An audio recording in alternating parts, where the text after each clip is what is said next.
আপনি দেখছেন আমাদের বিশেষ পডকাস্ট অনুষ্ঠান জাগো মনুষ্য। এই অনুষ্ঠানের মাধ্যমে আমাদের বিশেষ অতিথি সন্তান দলের সম্মানীয় প্রেসিডেন্ট শ্রী শঙ্কর সরকার মহাশয় প্রকৃতি ও মহাবিশ্ব সম্পর্কে আমাদের সবাইকে সচেতন করবেন। এই অনুষ্ঠানটিতে ধর্ম, রাজনীতি, বর্ণ এবং আরও বিভিন্ন বিষয়ের কথা মানুষকে জানিয়েছেন।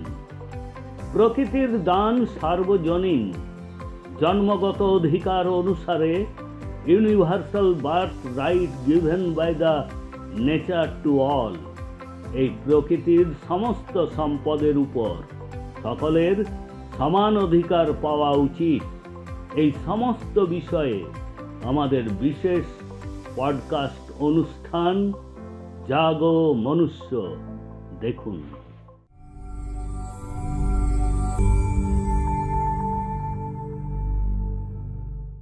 রাম নারায়ণ রাম। মানুষ ধ্যান সম্পর্কে অনেক কথা বলেন, তবে আমরা অনুভব করেছি যে মানুষ ধ্যান আসলে কি তা বুঝতে অক্ষম। মানুষ তাদের জীবনে অনেক ভুল করে চলেছেন, তবে তারা নিজেদের কি ভুল হচ্ছে তা বুঝতে পারেন না। প্রতিটি মানুষের তার জীবনে একটি লক্ষ্য নির্ধারণ করা উচিত, যাতে তিনি তার জীবনে এগিয়ে যেতে পারেন। প্রতিটি মানুষ পৃথিবীতে ধর্ম নিয়েই জন্মগ্রহণ করেছেন, তবুও তারা সেই ধর্মের পিছনে ছোটেন।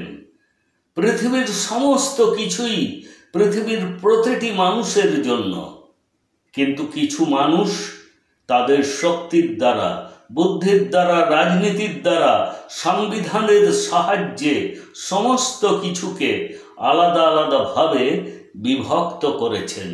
এটি সবচেয়ে বড় সমস্যা। বাংলাদেশ একটি ছোট্ট দেশ। সেখানে বসবাসকারী মানুষ দুর্নীতির বিরুদ্ধে এমন প্রতিবাদ করলেন যে শেখ হাসিনাকে ভারতে পালিয়ে আসতে বাধ্য করা হলো। একদিন বাংলাদেশ, ভুটান, নেপাল, পাকিস্তান, আফগানিস্তানের মতো সমস্ত ছোট দেশ এক হয়ে যাবে। আপনি দেখুন পৃথিবীতে কত জায়গায় যুদ্ধ হচ্ছে। আরব দেশে, রাশিয়ায়, ইসরায়েলে, সর্বত্র লড়াই হচ্ছে।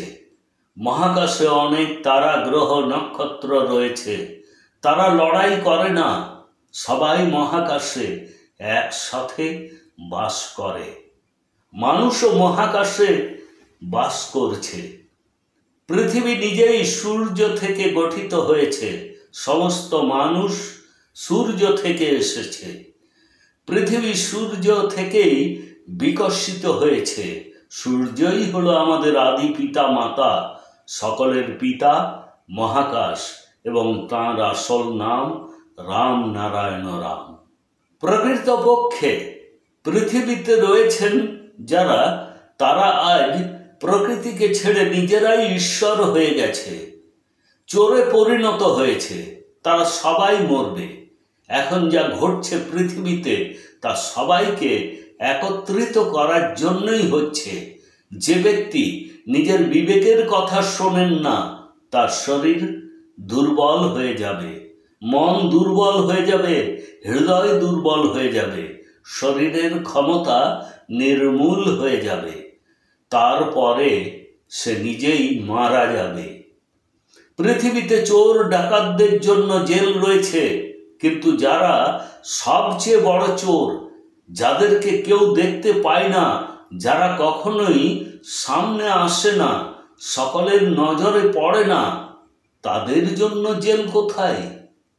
সমস্ত নেতা নির্বাচনের আগে মানুষের কাছে ভোট চাইতে আসেন এবং বড় বড় কথা বলেন, কিন্তু জয়ের পরে কোনো প্রতিশ্রুতি পালন করেন না। তবুও জনসাধারণ তাদের পক্ষে ভোট দেয়, কারণ তারা নিজেরাই দাস হতে চায়।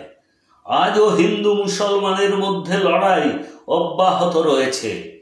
এর মধ্যে সবচেয়ে বোকামি করছে মুসলমানেরা। তারা শিয়া সুন্নি এসব নিয়ে নিজেদের মধ্যে লড়াই করছে। এই লড়াই বহু বছর ধরে চলছে। মানুষ কোরআন, গীতা, মহাভারত, বাইবেল সম্পর্কে খুবই উৎসাহিত, কিন্তু তারা প্রকৃতিকে নিয়ে কেন উচ্ছ্বসিত নয়? কারণ মানুষ প্রকৃতিকে গুরুত্ব দেয় না। যেদিন প্রকৃতি মানুষকে তার গুরুত্ব উপলব্ধি করাবে, সেদিন লোকেরা বুঝতে পারবে। একজন ধর্মগুরু প্রকৃতি সম্পর্কে ভালো করে বোঝাতে পারবেন, কারণ মানুষেরা তার কথা ভালো করে শোনেন। উদ্ভিদ গাছপালার মধ্যে প্রাণ রয়েছে, তাদের ভিতরেও তাদের মন রয়েছে, তাদেরও ক্ষুধা রয়েছে। সে এক জায়গায় চুপ করে দাঁড়িয়ে থাকে, কোনো স্বার্থপরতা ছাড়াই মানুষের সেবা করে। তবুও মানুষ তাদেরকে বুঝতে পারে না। মানবদেহ পৃথিবীর একটি অংশ। মানুষের ধ্যান করা উচিত।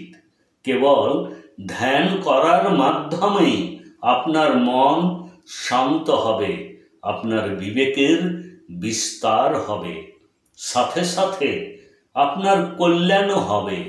আপনাকে সর্বদা রামনারায়ণ রাম জপ করতে হবে।